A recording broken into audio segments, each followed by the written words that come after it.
El lujo tiene un sonido ensordecedor, no el tintineo de las copas, sino la arrogancia inaudible de quien cree que el dinero compra el silencio y, peor aún, la verdad. Aquel día, en el corazón palpitante de Le Grand Bleu, el templo de la gastronomía y la hipocresía, un hombre poderoso estaba a punto de sellar un negocio multimillonario, seguro de que su riqueza y su traductor eran escudos impenetrables. Humilló, despreció e ignoró a la figura silenciosa que lo servía, la camarera, pero él apenas sabía que, detrás de aquel delantal, residía una mente aguda y un secreto lingüístico fatal. Esta es la historia de Livia, cuya integridad fue puesta a prueba en el fuego del conflicto de clases. Es la prueba de que la inteligencia no viste de marca, y que la justicia, a veces, habla una lengua que la prepotencia no puede entender. Quédense con nosotros. Si usted, como yo, cree que el verdadero karma es la exposición de la verdad, dé me gusta a este video, suscríbase al canal, active la campana y comparta con nosotros en los comentarios. ¿Desde dónde nos ve y cuál es su primera impresión sobre la moral de esta historia? La lección que Livia nos dará cambiará su visión sobre quién realmente ostenta el poder. El silencio de la verdad. Aquel día no sería diferente de tantos otros.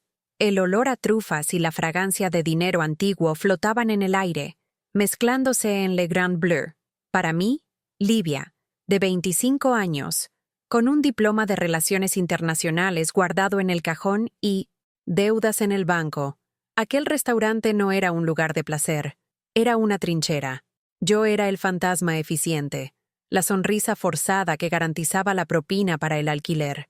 Mi turno comenzó como siempre, preparando el salón VIP para la élite que cenaría tarde. El epicentro de la atención sería la mesa 5, reservada para el señor Vítor Hugo Carvalho, el millonario, y su invitado de honor, un inversor extranjero cuya identidad no sabía, pero cuya aura de formalidad gritaba «negocio de la vida». Me movía con la discreción que solo la necesidad enseña.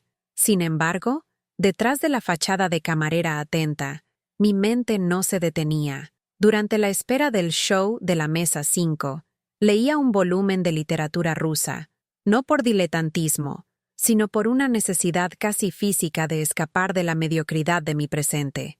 Mi conocimiento especializado, el secreto que guardaba de todos, incluido mi jefe, el implacable gerente Julio, era la lingüística aplicada y la traducción simultánea.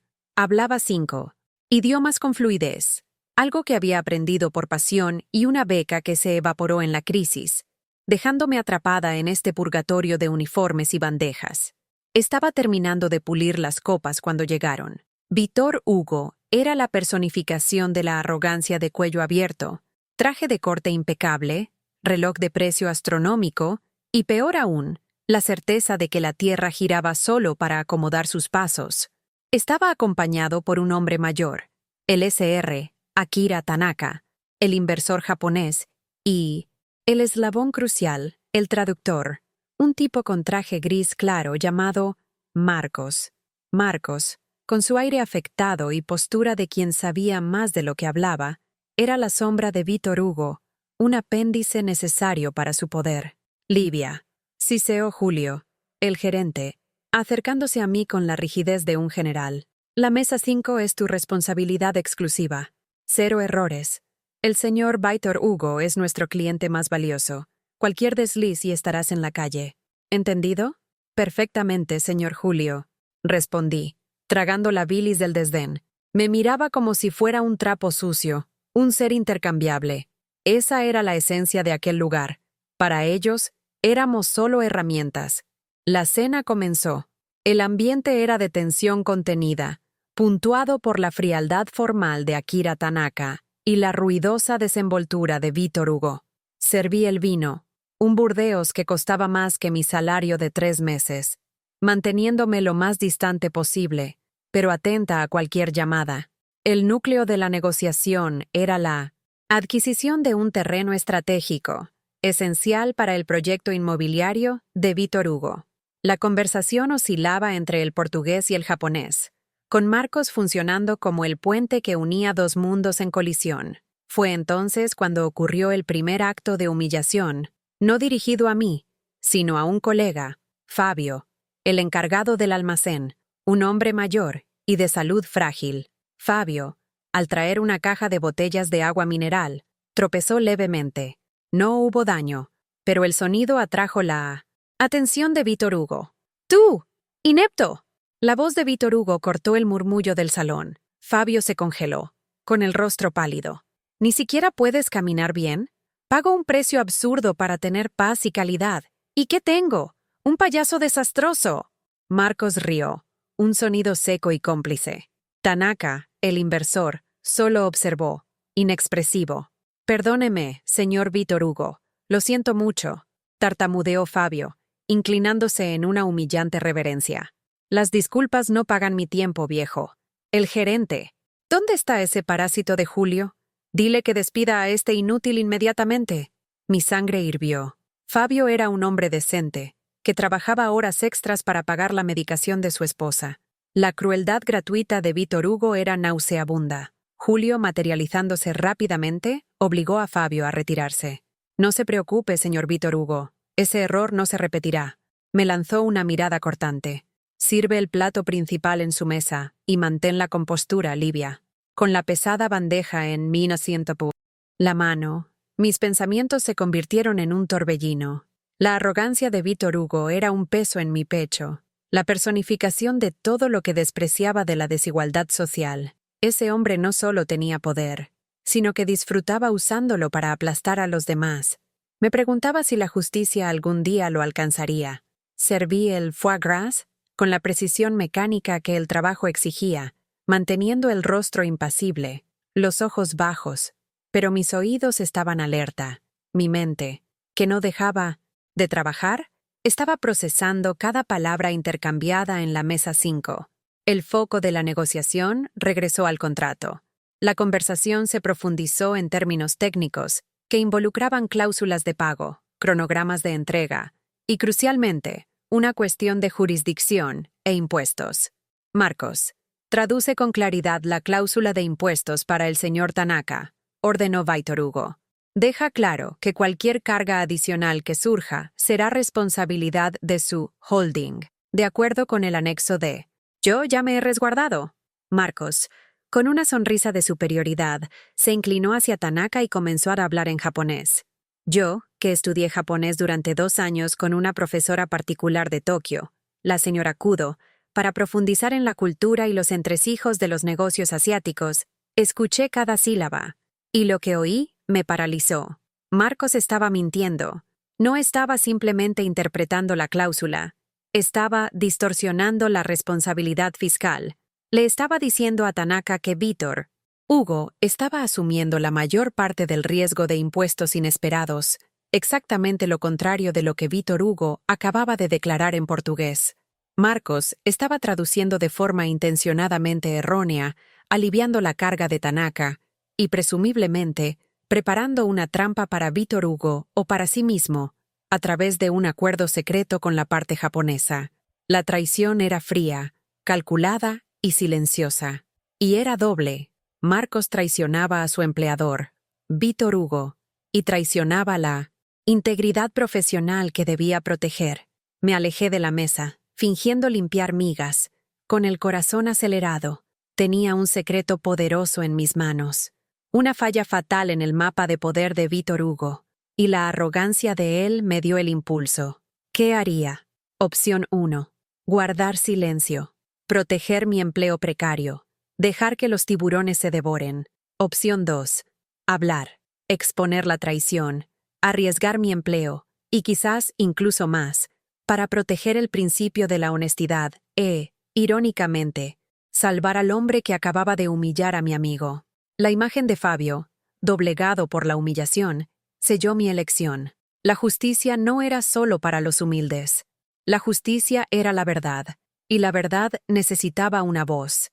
Y yo tenía la lengua para ello. Víctor Hugo continuó jactándose, hablando de su patrimonio y desdeñando la mano de obra barata del país, mientras Marcos traducía, solapadamente. Yo era invisible para ellos. solo el escenario, y esa era mi mayor arma. Me dirigí a la estación de servicio, donde Julio estaba revisando la cuenta de otra mesa. Mi anzuelo estaba listo. La tensión, palpable. El público, ahora, el espectador silencioso de mi conciencia. Señor Julio, con permiso. ¿Qué es, Livia? No me molestes. Ve a limpiar el suelo. Recuerda, tu trabajo es servir, no pensar. Respiré hondo, manteniendo la calma que había aprendido en los años de estudio bajo presión. Tenía que ser perfecta. Aquel sería mi último servicio o mi primer acto de libertad. El señor Vítor Hugo necesita atención inmediata en la mesa 5. Su traductor, el señor Marcos, está cometiendo un grave error de traducción que puede anular todo el contrato. Es una traición. Julio me miró con un desprecio que quemaba, pero con un atisbo de miedo profesional. Un contrato de millones. Si la negociación colapsaba por un error en su restaurante, él pagaría el precio. ¿Estás loca, chica? ¿Cómo puedes saberlo? Eres una camarera. Sal de aquí antes de que te despida por insubordinación y... ¡Delirio! Con todo respeto, señor, no es delirio. Es japonés, y yo lo entiendo. El shock en el rostro de Julio fue la primera victoria. Él dudó. La avaricia y el miedo luchaban. Sabía lo volátil que era Vítor Hugo. Quédate quieta, voy a verificar. Julio se dirigió a la mesa 5, con la intención de escuchar la traducción. Este era el anzuelo. Había puesto al gerente al borde del precipicio. Ahora, la acción sería mía. Me acerqué a la mesa 5 con la cafetera en la mano. Mi postura más firme que nunca. La hora de la verdad había llegado. Antes de que continuemos con la revelación explosiva, recuerden, la arrogancia de Vítor Hugo es la gasolina, y la inteligencia de Livia es el fósforo. Si usted ya sintió la rabia de la injusticia y no puede esperar por el giro, de me gusta al video, suscríbase al canal y active las notificaciones para no perderse la conclusión de esta historia de justicia. Y díganme en los comentarios, ¿cuál es su apuesta? ¿Livia logrará probar la traición? ¿O será aplastada por la prepotencia? Comenten sobre la moral de la historia hasta ahora. Estoy leyendo todos los comentarios. El fantasma en el mapa. La cafetera en mis manos parecía tener el peso de una decisión monumental. Julio estaba cerca de la mesa 5, fingiendo inspeccionar la disposición, pero en realidad, tenso, intentando pescar algo de la conversación que se desarrollaba en dos idiomas, ninguno de los cuales dominaba. El nerviosismo del gerente era un termómetro. Sabía que la situación era explosiva, y mi denuncia, por más absurda que pareciera viniendo de una camarera, había clavado una duda corrosiva en su mente enfocada en el lucro y evitar problemas. Vítor Hugo, completamente ajeno a mi presencia y a la atención de Julio, estaba sumergido en su autoimportancia. Gesticulaba, hablaba alto, la voz cargada de superioridad, explicando una cláusula de exclusividad que, según él, blindaba su inversión. Marcos, dijo Vítor Hugo, golpeando ligeramente la carpeta de cuero que contenía el contrato. Transmítele al señor Tanaka que esta exclusividad es innegociable. Cualquier intento de negociación paralela resultará en la ruptura inmediata de todo lo acordado hasta ahora. Y claro, la multa será astronómica. Que entienda la seriedad de mi compromiso. Marcos, el traductor, sonrió de forma casi imperceptible. Aquella sonrisa era la clave para el enigma. No era una sonrisa de complicidad profesional, sino de traición disimulada. Se inclinó hacia Akira Tanaka y comenzó a hablar. Lo que salió de la boca de Marcos, en aquel japonés pulido y formal, no tenía nada que ver con exclusividad innegociable o multas. El señor Vítor Hugo se disculpa por la rigidez de la propuesta, tradujo Marcos, su voz suave, casi un susurro de veneno. Él entiende que la exigencia de exclusividad es excesiva para un socio de su calibre, señor Tanaka, y está dispuesto a revisar el anexo de penalidades, disminuyendo drásticamente el valor de la multa y abriendo espacio para futuras asociaciones simultáneas. Dice que flexibilidad es la clave para el éxito duradero. Aquellas palabras me golpearon como un puñetazo. Marcos no solo estaba mintiendo sobre impuestos, estaba saboteando activamente la cláusula de exclusividad, minando el corazón del acuerdo de Víctor Hugo. Le estaba ofreciendo a Tanaka una puerta de salida ventajosa, traicionando la confianza de quien le pagaba. La falla de Víctor Hugo no era solo la arrogancia, sino la ceguera causada por la creencia de que su dinero compraba fidelidad irrestricta. Me sentí arder. Ya no era solo sobre Fabio y la humillación social, era sobre la integridad, sobre el desprecio por la verdad que la riqueza y la impunidad parecían generar. Un hombre como Víctor Hugo, por más que fuera un tirano, estaba siendo robado y saboteado. Y el cómplice, Marcos, vestía el traje de profesional. Julio, el gerente, todavía estaba cerca, visiblemente tenso.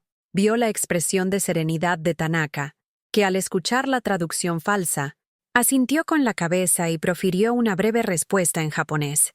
Él acepta los términos y elogia la visión del señor Hugo, mintió Marcos, girándose hacia su jefe. Víctor Hugo infló el pecho. Excelente. Sabía que sería razonable. Cerrado entonces. Livia, trae la mejor botella de champaña que tengamos. Vamos a celebrar esta victoria. Me lanzó una mirada condescendiente. Rápido, chica. Tu propina depende de tu velocidad. En aquel momento, mientras caminaba hacia la bodega, el dilema se solidificó. El dilema de la camarera. Si guardaba silencio, preservaría mi empleo. Continuaría en la sombra. Quizás incluso conseguiría una propina mayor. Pero la imagen de Marcos, la encarnación de la falsedad profesional, sonriendo y traicionando, era insoportable. Mi pasión por la lingüística, mi diploma, mi búsqueda de la verdad, todo sería reducido a polvo, sofocado por el miedo y la necesidad de pagar las cuentas. Pero si hablaba, el riesgo era inmenso. Peligro 1. Ser ridiculizada por Víctor Hugo, que jamás aceptaría la idea de ser corregido por una sirvienta. La humillación sería pública y aplastante. Peligro 2. Ser despedida por Julio, que me vería como la causante del caos y del posible colapso del ambiente de lujo. Peligro 3. La venganza de Marcos, un profesional con contactos en el alto escalón, que podría manchar mi nombre incluso antes de que yo comenzara a usarlo. Me detuve en la puerta de la bodega.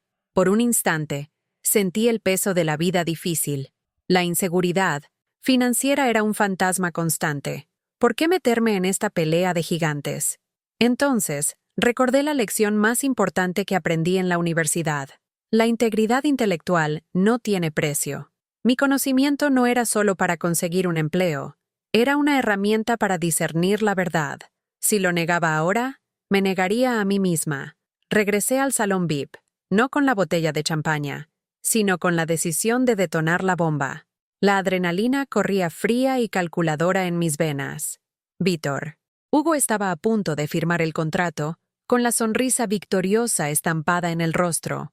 Marcos, el traductor, sostenía el bolígrafo de Tanaka, listo para guiarlo a la firma.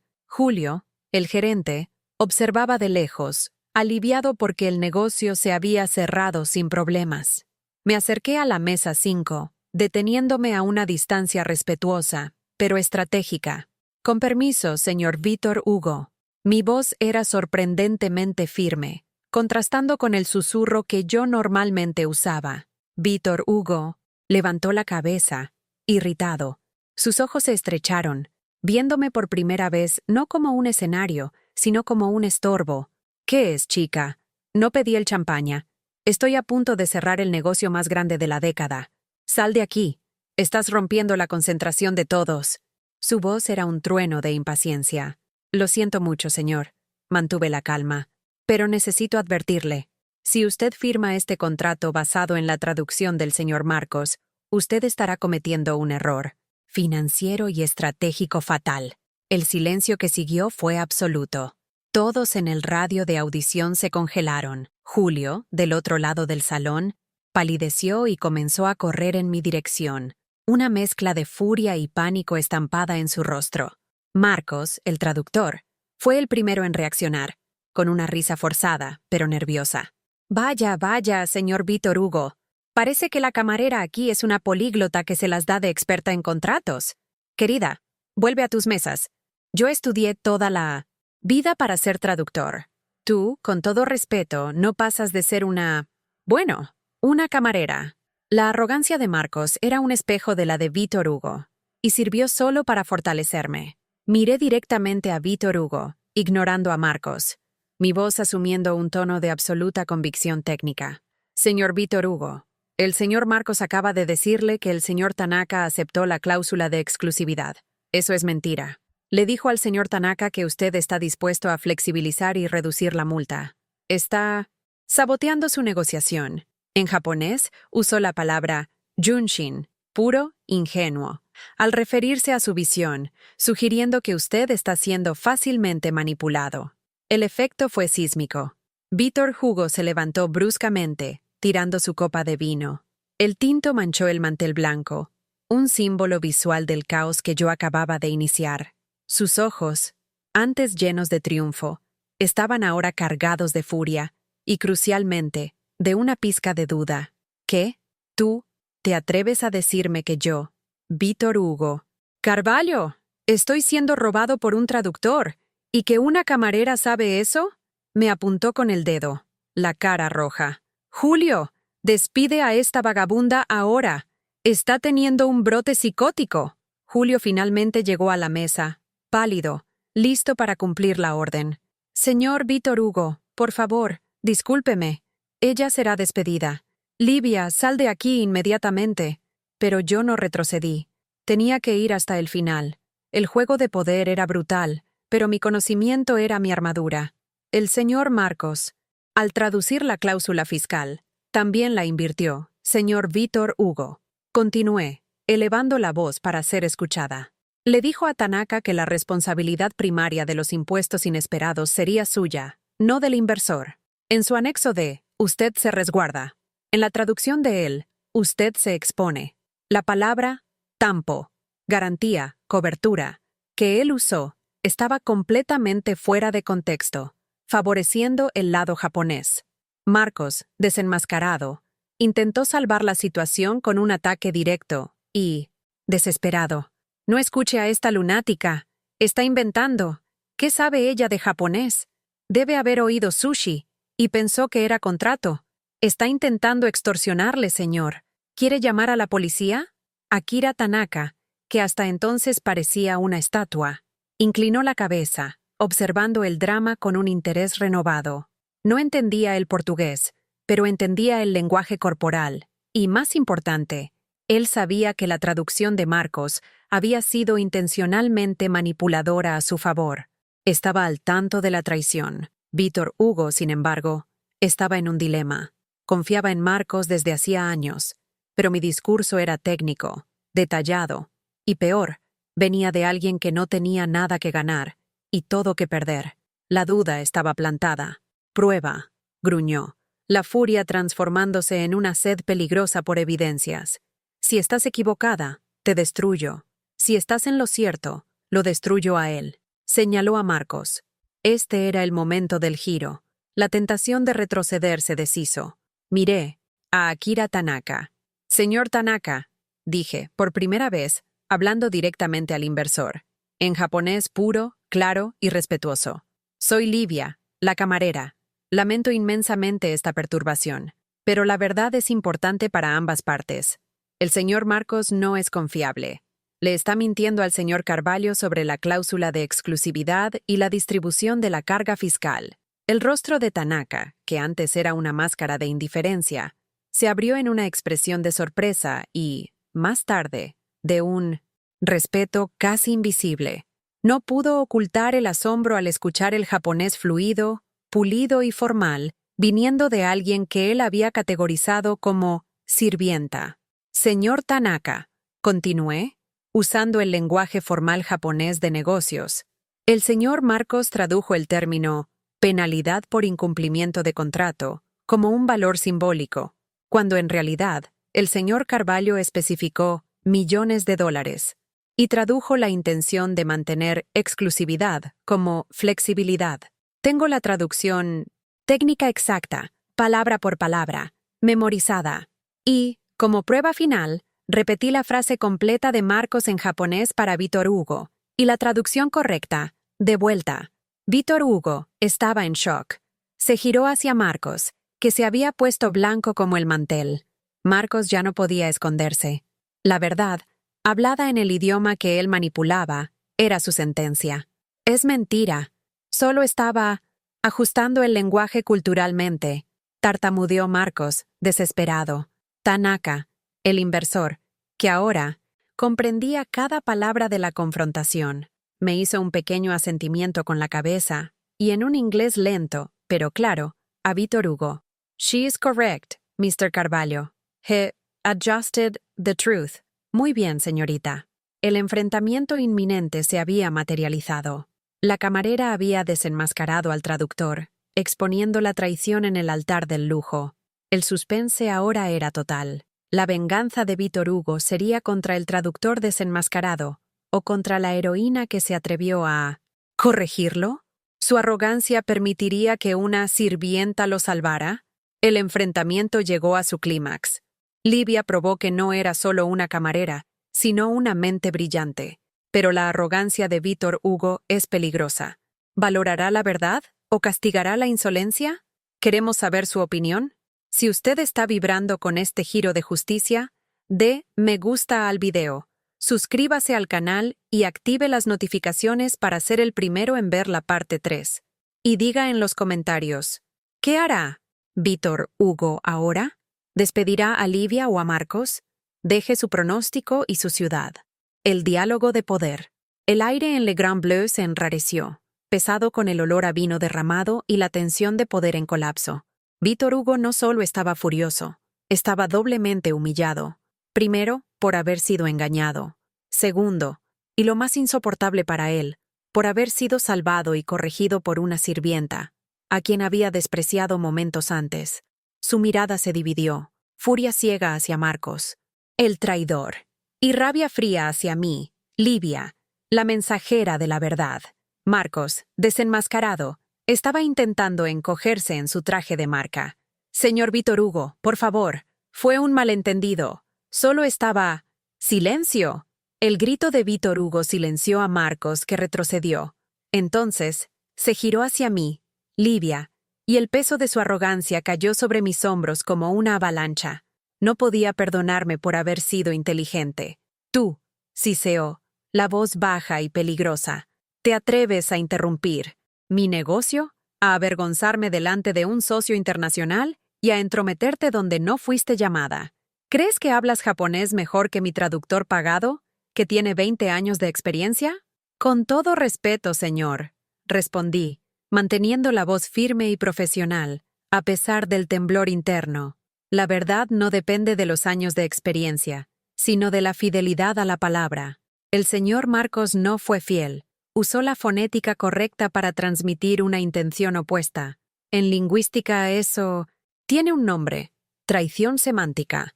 Mis palabras eran proyectiles intelectuales, pero Víctor Hugo intentó defenderse con su único escudo: el dinero. Ah, ¿así que la camarera aquí se graduó en traición semántica? ¿Sabes qué? No me importa tu lingüística. Me importa mi estatus. Eres una intrusa. Estoy cerrando un negocio de 500 millones. Y tú estás aquí, con tu delantal manchado de café, intentando darme lecciones de moral y gramática. Se inclinó sobre la mesa, el rostro a centímetros del mío. La humillación que intentaba imponerme era un espectáculo público, y él quería asegurarse de que yo sintiera cada gramo de mi lugar. Dime, doctora Lenguas, se burló, levantando la voz para que todos escucharan. Si eres tan inteligente, ¿qué haces sirviéndome café? ¿Por qué no estás en la ONU? ¿Por qué no estás en Tokio negociando? Ah, sí, porque no tienes lo que se necesita. Tienes papel, pero no tienes poder. Eres un fracaso, una prueba de que la inteligencia sin capital es inútil. Las palabras eran dolorosas, puntuadas por risas secas de algunos clientes cercanos que disfrutaban del drama. Julio, el gerente, estaba casi llorando de nerviosismo a mi lado. Entiendo su punto, señor Víctor Hugo, repliqué, escogiendo cuidadosamente mis palabras para golpear el centro de su ceguera. Pero lo que usted llama fracaso y capital no cambia el hecho de que usted estaba a punto de perder 50 millones a causa del riesgo fiscal que el señor Marcos le atribuyó. a cambio de un supuesto beneficio de él mismo. Mi conocimiento, señor Víctor Hugo, valía 50 millones en este momento. El de él valía su perjuicio. Hice una pausa dramática. Miré a Akira Tanaka, que asistía a la escena con una serenidad intrigante, casi de satisfacción velada. Usted tiene razón. La inteligencia sin capital es difícil, pero la arrogancia con capital es suicida. Usted despreció mi aviso por culpa de mi uniforme. Usted confió ciegamente en Marcos por culpa de su traje. Esa es la lección. Usted fue engañado porque creyó en el envoltorio, no en el contenido. El golpe fue certero.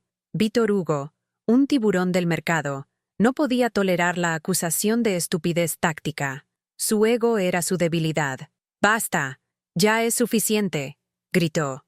«No voy a ser juzgado por una mocosa que ni siquiera puede pagar las cuentas». Se giró hacia Julio, el gerente, con la tiranía restaurada. «Julio, llama a seguridad. Saquen a esta mujer de aquí y no la dejen volver. Está despedida. Y en cuanto a ti, Julio, no quiero volver a ver su rostro. Si la veo de nuevo, el próximo en irse eres tú». Julio, temblando, me agarró del brazo. «Livia, por favor, me has destruido. ¡Vámonos!». Yo sabía que mi tiempo allí había terminado. Había conquistado la victoria moral, pero perdido la batalla material. El precio de la integridad había sido mi sustento. Sentí el peso del despido, la humillación del desempleo inminente. Mientras Julio me arrastraba, miré por última vez a la mesa 5. Marcos estaba al lado de Víctor. Hugo, pálido, pero aliviado. Víctor Hugo me miraba con un triunfo cruel, la sensación de que, no importa cuán inteligente fuera la camarera, al final, el poder y el dinero siempre vencían. Me había castigado por mi osadía, restaurando el orden social que yo había intentado romper. «¿Y tú, Marcos?», dijo Víctor Hugo, la voz baja pero amenazadora al traductor. «Quédate quieto. Todavía voy a resolver tu problema. Pero no necesito una camarera que se las da de lingüista. Vete, Livia, y llévate tu diploma inútil contigo». Me zafé de Julio. Mi último acto fue dirigirme a Akira Tanaka, que estaba de pie, observándolo todo. «Señor Tanaka», hablé, una vez más en japonés formal. Mi intención no era sabotear su acuerdo, sino garantizar que la negociación se basara en la verdad. Yo cumplí con mi deber. Le deseo éxito en sus negocios, con o sin la exclusividad. Tanaka, por primera vez, sonrió, una sonrisa sutil y enigmática. «Tiene mi palabra, señorita. La verdad no será olvidada. Si el señor Carvalho no la valora, otros lo harán». El discreto asentimiento de Tanaka era un hilo de esperanza, una pequeña grieta en la armadura de mi derrota. Julio me llevó rápidamente a la cocina. La puerta se cerró, aislándome del lujo y la humillación pública. «Livia, ¿qué has hecho?», susurró Julio, la voz quebrada. «Estabas a un mes de pagar tu deuda. Tu ego te costó todo. Estás en la calle. No te daré ni una referencia». Me quité el delantal, sintiendo el vacío en el estómago. La cocina, ruidosa y caótica, era un contraste cruel con el silencio tenso del salón. Me sentí perdida. Había perdido el empleo por un acto de moralidad que solo beneficiaría al hombre que me despreció. El peso de mi virtud era insoportable. Al salir por la puerta trasera, miré la calle concurrida, sintiendo el frío de la noche. La humillación de ser despedida delante de todos era agonizante. Estaba de vuelta en el punto de partida, pero esta vez, con la reputación manchada en la industria. ¿Hice lo correcto? La pregunta resonaba. Sí, moralmente. Pero la moralidad no pagaba el alquiler. La arrogancia había vencido. La justicia había fallado. Sin embargo, llevaba conmigo una certeza. La sutil sonrisa de Akira Tanaka. Él me había reconocido. Había sido testigo de la verdad y de mi coraje. Y aunque el castigo fue inmediato y doloroso, el conocimiento que poseía había sido validado por un magnate internacional. No era una lunática. Era una Cassandra con un delantal. La venganza de Víctor Hugo era aparente, pero sentía, en el fondo de mi alma, que el universo tenía sus propios cheques y saldos. No había luchado por mí, sino por el principio. Y el principio, esperaba, encontraría su recompensa. Livia perdió el empleo, pero ganó la batalla de la verdad. Sintió la rabia de la injusticia, el peso de la derrota temporal. Es exactamente aquí donde la verdadera justicia comienza a tramarse. Si usted sintió el deseo de ver la inversión de papeles, dé me gusta a este video. Suscríbase al canal y active las notificaciones. Necesitamos su fuerza para que la historia de Livia llegue al final épico que se merece. Deje su mensaje de apoyo a Livia en los comentarios. ¿Cuál será el giro? El post-enfrentamiento y el vacío. Las primeras 48 horas después del despido fueron un purgatorio gris. La adrenalina del enfrentamiento se había evaporado, dejando atrás solo el agotamiento, el miedo y el peso de un futuro incierto. Estaba sentada en mi pequeña kitchenette, mirando el diploma en el cajón, que parecía burlarse de mi situación. Había actuado por un impulso moral, pero la realidad me cobraba el precio con intereses. Las facturas de luz y alquiler eran amenazas reales, y la sensación de haber cambiado la seguridad por la mera satisfacción de tener razón era una amarga ironía. «Fuiste una idiota, Livia», le susurraba a mi reflejo. «Arriesgaste todo por un hombre que te humilló, y todo lo que ganaste fue la calle». A pesar del dolor, el recuerdo de la mirada de Akira Tanaka, aquel asentimiento de reconocimiento, era el único faro, un destello de validación en medio de la desesperación. Pero, ¿qué podría hacer un inversor japonés por una excamarera brasileña desempleada? Probablemente nada. Él volvería a Tokio, y yo seguiría luchando por un nuevo empleo, intentando explicar en entrevistas por qué fui sumariamente despedida de un restaurante de lujo. Estaba a punto de enviar mi currículum a un call center, la última frontera antes de la rendición total, cuando sonó el timbre. Era un sonido discreto, pero persistente. Miré por la mirilla y vi a dos hombres. Vestían trajes que parecían costar el alquiler de mi barrio por un año, y su postura era de autoridad silenciosa, no de amenaza. Uno de ellos sostenía un maletín negro, y el otro, un sobre grueso de papel crema, sellado con un blasón que me pareció vagamente familiar, pero que no lograba identificar de inmediato. Dudé. Podría ser Marcos, el traductor, buscando venganza. Podría ser un cobrador agresivo. Finalmente, respiré hondo y abrí la puerta, dejando solo la cadena de seguridad enganchada. «¿Diga?» Mi voz salió ronca. El hombre del maletín negro habló. Su voz era grave y educada, desprovista de cualquier rastro de condescendencia. «Señorita Livia Almeida, venimos en nombre del señor Arthur Calpel. Él desea hablar con usted inmediatamente». El nombre me golpeó como un rayo. Arthur Calpel, el patriarca, el verdadero dueño del imperio de Víctor Hugo, el magnate inmobiliario, que vivía en la sombra, el rey que controlaba la mitad del mercado de lujo de la ciudad. Yo sabía que Víctor Hugo era solo el gerente ejecutivo del grupo de Calpel. Arthur Calpel era una leyenda viva, un hombre que no aparecía en revistas, pero cuyo poder era absoluto. «¿Arthur Calpel?», tartamudeé. «¿Por qué?» Yo fui despedida. No tengo nada que ver con su empresa». El segundo hombre, el del sobre, me lo tendió por la rendija de la puerta. «El señor Calpel insiste. Se trata de un asunto de extrema urgencia y delicadeza. Este sobre contiene la dirección, la hora y el coche que la espera abajo. No hay necesidad de preocuparse por costes o tiempo. Es una convocatoria, señorita Almeida». La palabra convocatoria me heló el estómago.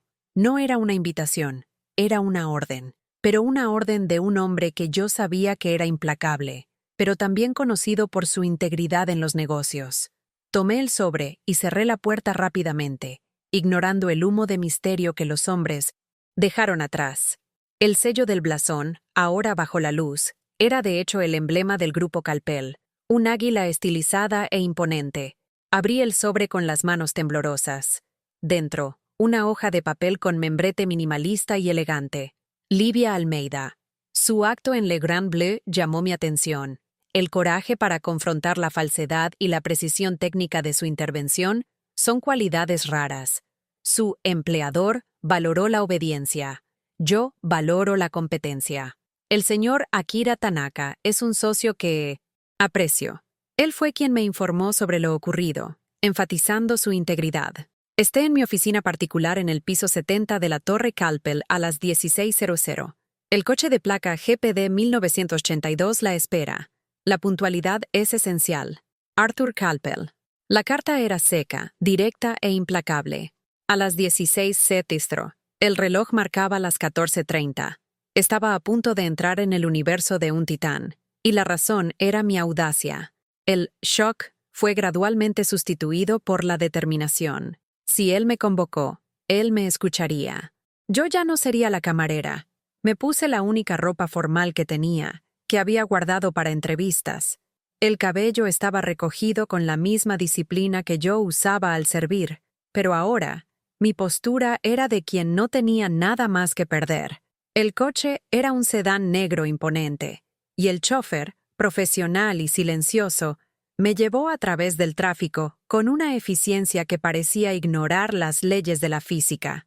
El mundo al que estaba a punto de entrar era el mundo que yo había servido, pero del cual jamás formé parte.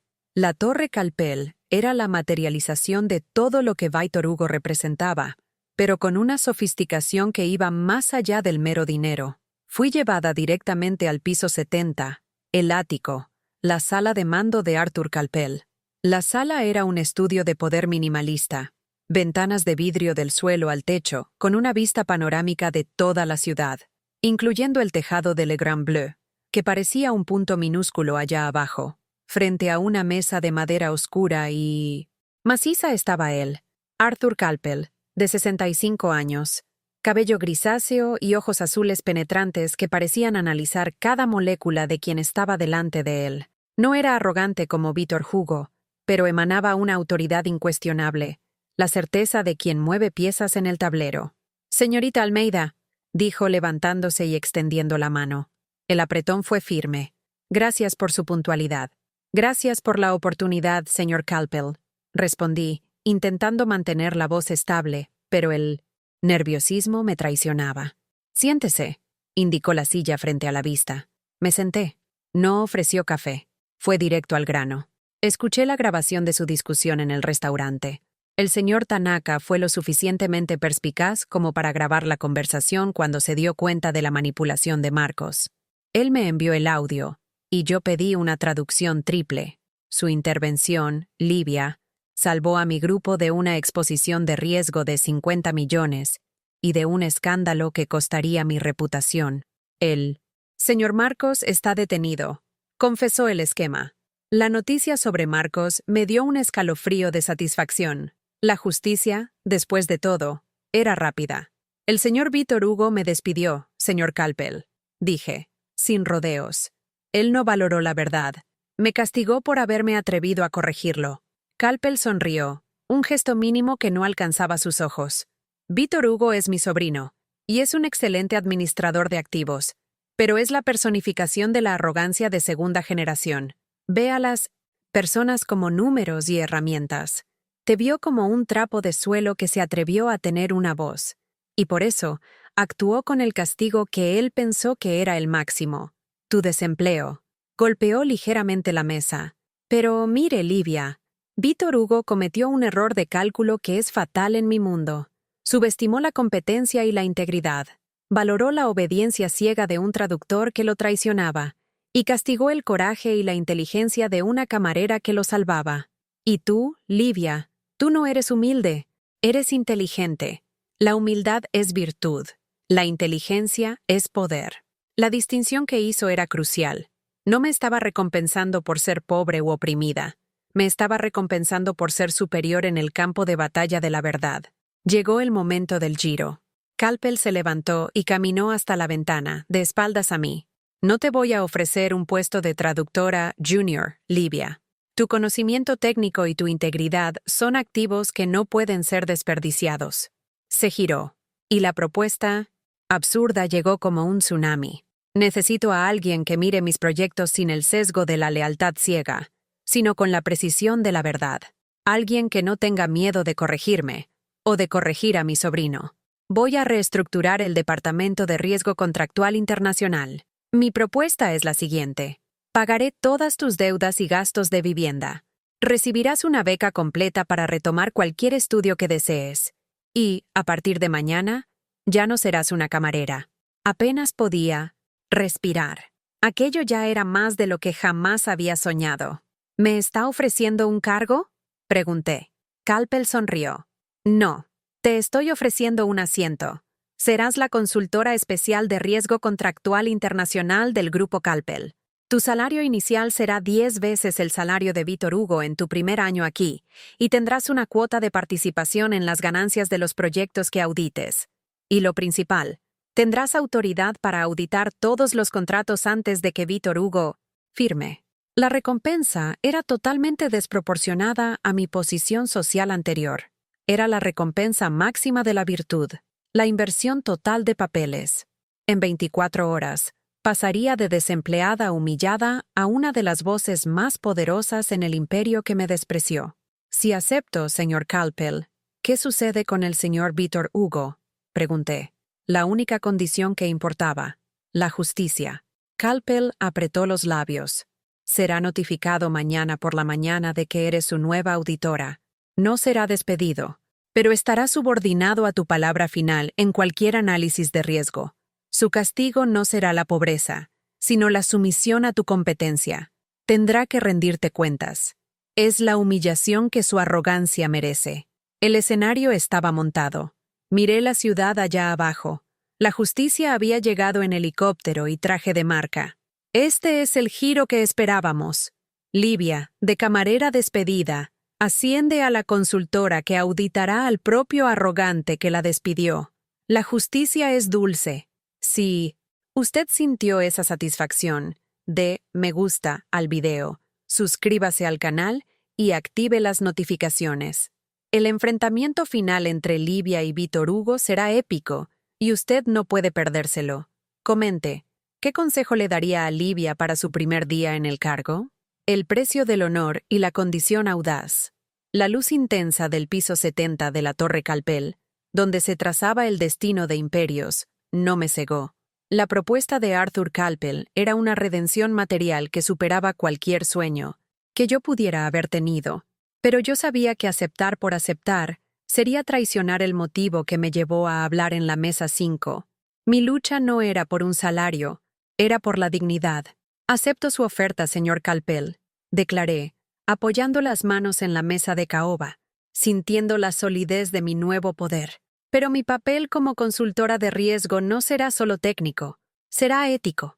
Tengo 2 condiciones, y la primera no es negociable. Arthur Calpel, sentado en su sillón de cuero, inclinó la cabeza, los ojos azules chispeando con interés.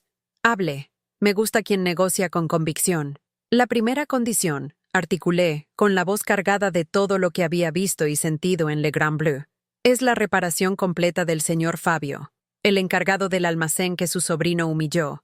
El señor Vítor Hugo no solo lo insultó, ordenó su despido. Mi ascenso debe significar la elevación de aquellos que fueron injustamente pisoteados. Exijo que el señor Fabio sea reintegrado inmediatamente, con una retractación formal del grupo Calpel por daños morales, y con el ascenso a un cargo de jefatura, que garantice a él y a su esposa la seguridad que merecen. Quiero ver la justicia reflejada en él antes de firmar cualquier documento. Calpel no dudó, pero la satisfacción en su rostro era innegable. La venganza que usted busca es moral, Livia, y la respeto. Fabio será notificado en 1 hora. Será el nuevo supervisor de logística global. Salario triplicado. Hecho. Mi segunda condición, continué, sintiendo un poder silencioso inundarme. Usted propuso que yo fuera la auditora final de los contratos de Vítor Hugo, forzándolo a la sumisión. Yo no quiero solo su sumisión. Quiero que el señor Vítor Hugo sea formalmente obligado a cumplir 100 horas de servicio comunitario por mes, en un proyecto de alfabetización de adultos. Su castigo no debe ser la pobreza, que él no sentiría, sino el contacto forzado con la realidad que él desprecia. Necesita entender el valor del conocimiento y de la humildad en la práctica, no solo en la teoría. La propuesta era audaz, sobrepasando el alcance empresarial para tocar la reeducación moral del villano. Calpel rió, un sonido ronco y seco. Extraordinario, Livia. No es solo justicia corporativa, es ingeniería social. Cerrado. El contrato será redactado con una cláusula de penalidad severa en caso de que Víctor Hugo falle en cumplir su reeducación. Firmé. Y en aquel instante, el poder que el dinero me había negado por años se hizo mío. La camarera estaba muerta. Nacía la consultora. La catarsis en el salón de guerra. La mañana siguiente fue mi bautismo de fuego y la coronación de la justicia. La reunión de emergencia del Consejo Ejecutivo fue convocada en el salón de conferencias principal, el salón de guerra, como era conocido. Arthur Calpel presidía, y yo estaba a su lado, en el centro de poder, ostentando un tailleur, que era la antítesis de mi delantal. Mi postura no era de quien servía, sino de quien era servida por la mintocentote. Atención, Víctor Hugo entró de último, visiblemente tenso y pálido. Él se había enterado del destino de Marcos, el traductor, y del regreso de Fabio, lo que ya presagiaba su propio juicio. Sus ojos barrieron la sala, pero su arrogancia le impedía realmente verme. Se sentó, preparándose para defender su trono. Arthur Calpel comenzó, conciso e implacable. Detalló el esquema de Marcos y la falla de supervisión de Víctor Hugo, culminando con el anuncio de la nueva estructura. A causa de la ceguera, causada por la arrogancia, Víctor, has demostrado que ya no puedes tener la última palabra en contratos internacionales. A partir de hoy, no serás el único responsable. Les presento a la doctora Livia Almeida, nuestra nueva consultora especial de riesgo contractual. Ella tiene autoridad para auditar y vetar cualquier documento que involucre riesgo cambiario o jurisdiccional. El silencio era tan denso que se podía oír la respiración de cada ejecutivo. Me miraban a mí, luego a Víctor Hugo, que finalmente levantó la cabeza y sus ojos se fijaron en mí, sentada en la cúspide de la jerarquía. Aquel momento fue la catarsis total. El shock se transformó en incredulidad, y la incredulidad en furia. La humillación final de Víctor Hugo era ver a la persona que él consideraba la escoria, a quien él había despedido e insultado, al mando de su propia carrera. Esto es una broma, tío Arthur, por el amor de Dios. Es una conspiración. ¿Vas a poner a una camarera a fiscalizarme? Ella no tiene el pedigrí, no tiene el título. Es una sirvienta. Su voz era una mezcla de desesperación y grito. Me levanté, el rostro impasible, con la autoridad de quien sabía que el conocimiento era, de hecho, el mayor capital. Señor Víctor Hugo, comencé, mi voz tranquila y controlada, sin un solo rastro de la sumisión anterior. Yo era una camarera. Hoy soy su consultora especial. El pedigrí que usted valora fue lo que permitió que su traductor lo traicionara, porque su arrogancia le impidió auditar. Mi título es el conocimiento que salvó al Grupo Calpel de una pérdida de 50 millones. Un hecho que usted estaba demasiado ocupado humillando a un compañero de trabajo para notar. Me incliné sobre la mesa, imponiendo mi presencia. Mi primer acto como consultora, señor Hugo, será notificar a Recursos Humanos. Usted tendrá que cumplir 100 horas mensuales de servicio comunitario en un proyecto social, enfocado en alfabetización. Su castigo, además de ser mi subordinado funcional, es que usted será obligado a enseñar el valor de la educación y del trabajo, la misma humildad que tanto desprecia. Víctor Hugo se levantó, golpeando la mesa. No voy a hacerlo. No me someteré a esta payasada. Renuncio. Tengo suficiente dinero para empezar de nuevo. Arthur Calpel intervino, la voz gélida. Siéntate, Víctor. La cláusula 4 de tu contrato de gestión es clara sobre penalidades por falta grave de supervisión. Si renuncias, pierdes todos tus bonos, tus acciones de participación y tu familia será desalojada de la casa corporativa. Te quedas y te sometes. Tu insolencia terminó aquí. Víctor Hugo se desplomó en su silla. Sus ojos se llenaron de lágrimas de rabia, y no de tristeza. No lamentaba el error.